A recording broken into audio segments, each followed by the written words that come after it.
जब आम इंसान खाली पेट महंगाई की वजह से, महंगी बिजली की वजह से और 2 वक्त की रोटी की वजह से सड़कों पे उतरता है और प्रदर्शन करता है, तो पाकिस्तान की गवर्नमेंट को, पाकिस्तान के जर्नलों को वो लोग इंडिया के एजेंट लगने लगते हैं। इनसे हम ये कहना चाहते हैं कि तुम्हारे पास सिर्फ एक ऑप्शन है, सरेंडर करो, हमारे कदमों में गिर जाओ, सरेंडर करो। क्योंकि वो इसी चीज़ की डिमांड कर रहे हैं, वो अपने हकों की डिमांड कर रहे हैं। इन्होंने वही घिसा पिटा लाहौरी चूर्ण दोबारा से अपनी आवाम को देना शुरू कर दिया है। पंजाब की ये गवर्नमेंट, मैं पाकिस्तान की गवर्नमेंट नहीं बोलता हूँ, तो पाकिस्तानी पंजाब की ये गवर्नमेंट पूरे के पूरे पाकिस्तान में सिर्फ पंजाब के बारे में सोचती है। उन्हें बलूचिस्तान को बिल्कुल नेगलेक्ट किया हुआ है, पूरे के पूरे पीओजेके को नेगलेक्ट किया हुआ है, गिल्टेड बाल्टिस्तान को उन्होंने नेगलेक्ट किया हुआ है, उन्होंने खैबर पख्तूनख्वा को नेगलेक्ट किया हुआ है। उन्होंने सिर्फ और सिर्फ पंजाब के ऊपर पूरा फोकस किया हुआ है, सारी सब्सिडाइज चीज़ें और सब कुछ जो पंजाबियों को देते हैं। दोस्तों, आज इसी के बारे में बात करेंगे कि पाकिस्तान अपना ये पुराना लाहौरी चूर्ण जो एक्सपायर हो गया कैसे लोगों को बेच रहा है। चलिए शुरू करते हैं दोस्तों। एक्चुअल में होता क्या है, पीओजेके के अंदर आज जो ये प्रदर्शन चल रहे हैं, कि देखिए ये आज की कहानी नहीं है। अगर कोई लोगों का गुट जॉइंट अवामी एक्शन कमेटी बना लेता है और वो लोग प्रदर्शन कर रहे हैं सिर्फ महंगी बिजली खाने के लिए, कि खाना बहुत महंगा हो गया है, आटे के ऊपर आप लोगों ने बहुत ज़्यादा महंगाई कर दी है, आपके वहाँ पे अस्पताल नहीं है। इतने सालों के बाद ही पाकिस्तान ने वहाँ पे अस्पताल नहीं बनने दिए। वहाँ पर इतनी ज़्यादा हाइड्रो इलेक्ट्रिसिटी जनरेट होती है पीओजेके में, लेकिन पाकिस्तान में मजाल है कि वहाँ के लोगों को कोई फ़ायदा मिल जाए। पीओजेके के लोगों को आज भी 30-40 रुपए की यूनिट मिल रही है, जबकि वो उनसे पाकिस्तान 2 या 3 रुपए में ख़रीदता है। अगर वो कश्मीर, जो उसको आज़ाद कश्मीर वो बोलते हैं, उससे उन लोगों ने लिया सब कुछ, लेकिन उसको दिया कुछ भी नहीं है। यहाँ से पता चलता है कि पाकिस्तान सिर्फ और सिर्फ पीओजेके को लूट रहा है। उसने उसको अपने गुलाम का दर्जा दिया हुआ, लेकिन वो उसको आज़ाद बोलता रहेगा, लेकिन वो आज़ादी उसके ख्यालों की आज़ादी है, एक्चुअल में नहीं है। वहाँ के नागरिक अगर आज सिर्फ बिजली, पानी, खाना के लिए अगर वहाँ पे वो लोग प्रदर्शन कर रहे हैं, तो उन निहत्थे लोगों पे उन्होंने गोलियां चला दी है। प्रेग्नेंट लेडीज़ को मारा है उन्होंने बच्चों को मारा है, बच्चों पे गोलियां चलाई है। ये पाकिस्तान की सेना है। ये पाकिस्तान की सेना हर गली के अंदर जाके लोगों के साथ करती है, उनको घरों से बाहर निकाल के मार रही है। लोगों को आइडेंटिफाई करा जा रहा है, उनको मारा जा रहा है। देखिए, रिपोर्ट्स में ना आपको लोग जो दिखा रहे हैं वो अलग है, लेकिन एक्चुअल में जो ऑन ग्राउंड चल रहा है वो आपको बहुत कम लोग बताएंगे। ऑन ग्राउंड पाकिस्तान में इस वक्त खूनी खेल चल रहा है, और मेन पीओजेके के अंदर जो खूनी खेल है वो वहाँ की आर्मी ने मचाया हुआ है। वहाँ के लोगों को कम से कम उन्होंने 400-500 से ज़्यादा लोग वहाँ पे मार चुके हैं वो लोग, और वो भी कोल्ड ब्लडेड मारा है। उनको निहत्थे खड़ा करके मारा गया है, या उनके ऊपर जब वो प्रदर्शन कर रहे हैं नॉर्मल तरह से, निहत्थे प्रदर्शन कर रहे हैं, तब उनके ऊपर उन्होंने गोलियां बरसाई है। पूरी नदियां उन्होंने लाल कर दी है, नदियां बहा दी हैं खून की, पूरी गलियां लाल कर दी हैं उन्होंने, जो वहाँ की नालियां उनमें खून बह रहा है। लेकिन मजाल है कि एक भी चीज़ बाहर निकल के आ जाए। उन लोगों ने वहाँ पर इंटरनेट को इतनी ज़्यादा पाबंदी लगा दी है कि लोग वहाँ पर कुछ भी बता ही नहीं पा रहे हैं। इंटरनेशनल मीडिया आज अपने मुंह में दही दबा के बैठी है। रीज़न? क्योंकि कोई और देश उसके खिलाफ नहीं बोल रहा है। सिर्फ यूरोपियन यूनियन से एक लेडी आती हैं, वो बोलती कि पाकिस्तान में छोटा मोटा कुछ हो रहा है, वो बोल के निकल ली, लेकिन सच्चाई उससे इतर है। आज पीओजेके की हालत इतनी बुरी है कि वहाँ के लोग अगर छोटा सा प्रदर्शन भी कर रहे हैं तो वो पाकिस्तान उनको इंडिया का एजेंट बोल रहा है।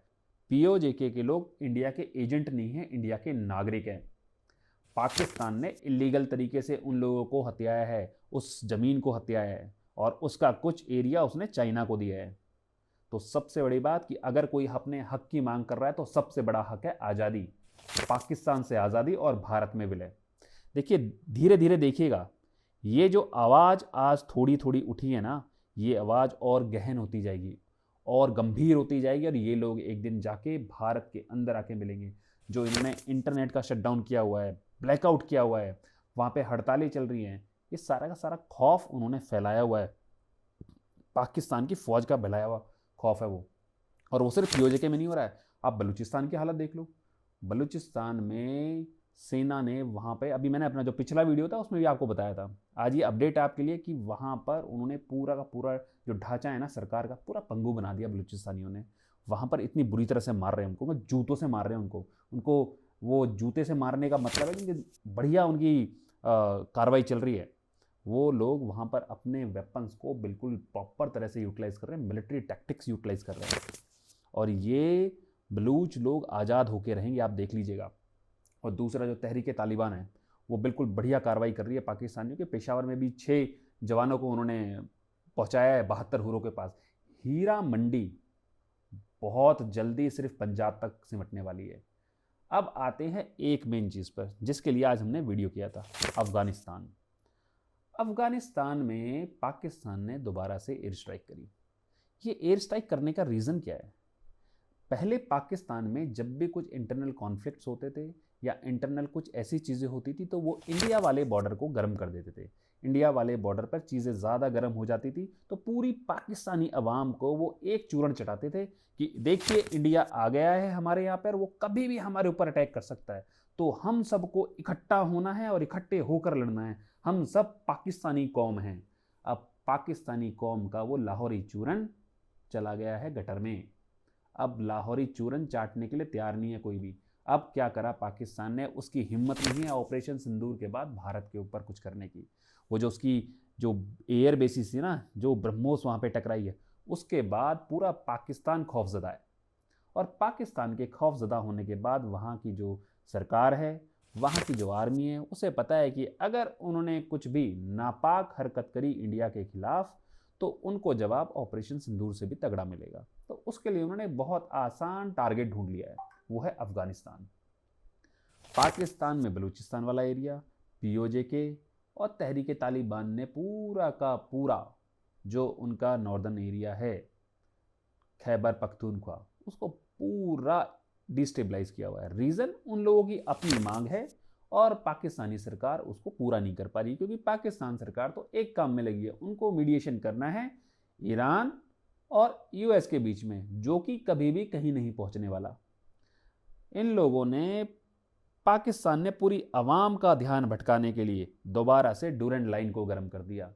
वहाँ पर निहत्थे लोगों को मारा है, आम जनता को मारा है, लोगों को मारा है, वहाँ पे एयर स्ट्राइक करी, पूरा अफगानी बॉर्डर उन्होंने गर्म कर दिया और अब अपनी आवाम को एक चूरन और बेच रहे हैं कि देखिए अफगानी आ रहे हैं आपको मारने के लिए, अभी आपको एक होना पड़ेगा। ये भी आज की खबर है कि पाकिस्तान अनाउंस कर रहा है अपने देश में कि हमें अभी इकट्ठे होकर रहना है, क्योंकि उनके खिलाफ बहुत सारी बाहरी ताकतें इकट्ठा होकर लड़ाई लड़ने के लिए तैयार बैठी हैं। ये बाहरी ताकतें कोई और नहीं है, ये पाकिस्तान की जो ISI है ना, ये उसका रचा हुआ खेल है सारा का सारा।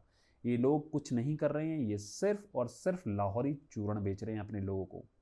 मैं पाकिस्तानियों को एक चीज़ बताना चाहूँगा कि उनका सबसे बड़ा जो दुश्मन है वो उनकी ISI और उनकी सेना है, वही उनको बर्बादी की कागार पे लेके जा रही है। अफगानिस्तान पे अगर उन्होंने ये किया है, ये सिर्फ ध्यान भटकाने के लिए कर रहा है पाकिस्तान। दोस्तों, पाकिस्तान बहुत जल्दी डिस्टेबलाइज होने वाला है, डिसइंटीग्रेट होने वाला है। आपको मेरा ये एनालिसिस दोस्तों कैसा लगा?